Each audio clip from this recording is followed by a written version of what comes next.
Welcome to WDEX. Yes, I'm back, Todd Saylor.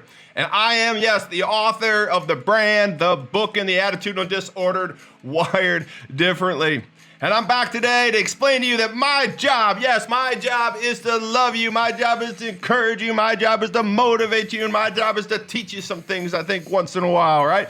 And your job, though, your job is to be, do, and think differently, right? And the show's job, well, the show's job is to challenge the status quo. Overcome to become overcomers. Overcoming doesn't have to be epic. So I was back in Indiana this last week, and it was miserably cold. It was so cold you couldn't feel your fingers, your toes. And well, I woke up about 4 a.m. on a Friday morning, and I remember feeling frigid and cold. My entire cabin had lost heat. And I'm thinking, it's 4 o'clock in the morning. The heater's broke, and I'm concerned about what's going on. So I kind of rustle up and put some clothes on, and I can't figure out the heat, because this is a little cabin out in kind of the woods in the lakey area, and there's no real refuge. So I bundled up real good, and I went out to my van, and I started it up. I wanted to get it warm so I could go into town and figure out what I was going to do. But as I was walking out to the van, I realized I heard running water. The water line had broke a main in the outside shower. Why anyone build an outside shower in Indiana, I don't know. And why I didn't turn the water off in the winter, summer, I don't know. But the bottom line, I had water, epic amounts of water pouring out of my shower, coming down the hill and going into the, damn near into the lake. It was just crazy. 4 a.m. water. There was no one to call. There was no lights. It's freezing. I can't feel my hands, and I'm standing in water. I go back, I regroup, warm up my fingers, and I said to myself, you can do this.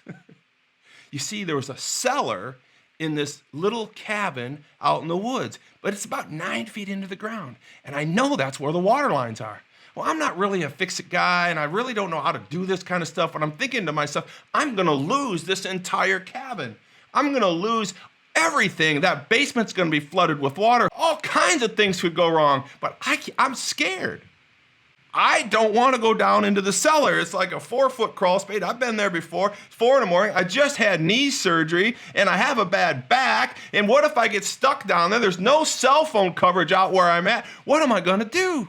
Now, I know this seems like a little thing to some of you out there because you're like braver than me in many regards, but I don't like unknown places. I'm scared. I just don't want to do it. But the bottom line is, I ended up getting a shovel, digging up the hatch, climbing down that 9-foot cellar. Yeah. I was scared. I didn't know what I was going to find. I lit up. I got down halfway down there. I turned on my iPhone. After I creeped down there, put my foot ever so gently on the ground, tap. Looked around with my phone. No water. And it's warm. It's so warm in this dungeon place, even though it was closed and chilly and moist and everything, but I was warm. I was safe. I was happy. The bottom line is I overcame that fear. It was down in the cellar. I quickly looked for pipes and followed them all around.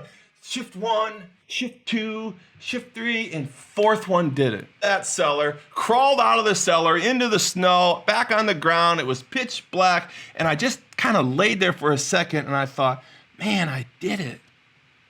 I overcame my fear. I overcame this moment. I saved the little cabin. Do you realize the high I had that entire day of one? I don't call it a small overcoming moment, but I do call it epic for me because I was fearful of dark, cavernous cavities. I was in fear of my knee. I was in fear of my back. I was in fear of no cell phone. I was in fear of all these things. We can all be overcomers. We can all use everyday things in our life to keep track of, to keep score of, to understand where we can be attacking our overcomer moments. I want you to understand here, the last thing God said through any human being in the Bible is in Revelation in 22 chapters. And in that Revelations, God called us to be overcomers. John wrote 7 epistles to 7 congregations, and in over 8 situations, he's called those people to be overcomers. Once you start to learn how to overcome certain things, little things, middle things, bigger things, then you become more of an overcomer. It becomes ingrained in you. You only have two choices in this world. It's to be overcome or to be overcomers. You are going to be in a position at any given time, in any given part of your life, to decide to be overcome by something or to overcome something.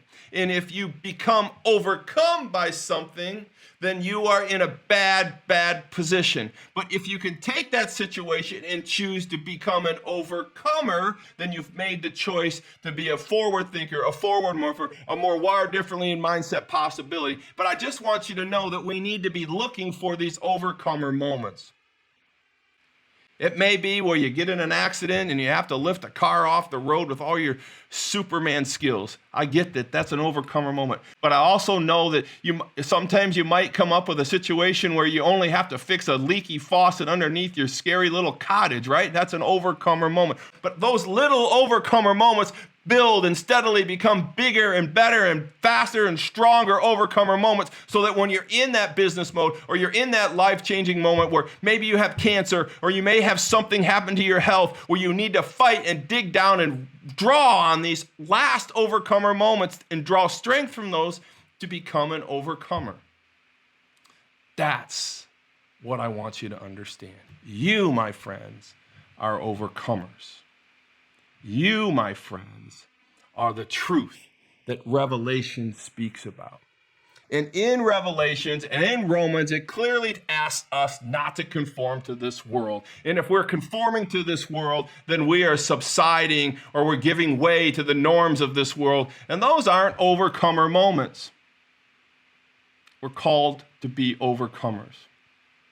March 4th, 5th, and 6th, I'm speaking at Edgecon 2021. It's all virtual, and you get to watch it from the comfort of your own home. The entire show, the entire virtual Edgecon is about overcoming. Not only am I going to be speaking, but there's going to be 9 other amazing speakers. Dave Kaufman has assembled an amazing group of speakers, and yeah, I'm one of them, and I'm going to give it all my heart, soul, and strength, and you're going to get a show for sure. It's going to be a blast, and don't forget to get your tickets at www.edgecon2021.com. Discount code is TSEDGE, TS Edge, all caps. And you're going to get a discount, and I'm going to see you on there, and all the speakers are going to be blessed to have you watching, and I'm telling you, you are going to be motivated beyond your normal mentality with this Edgecon 2021.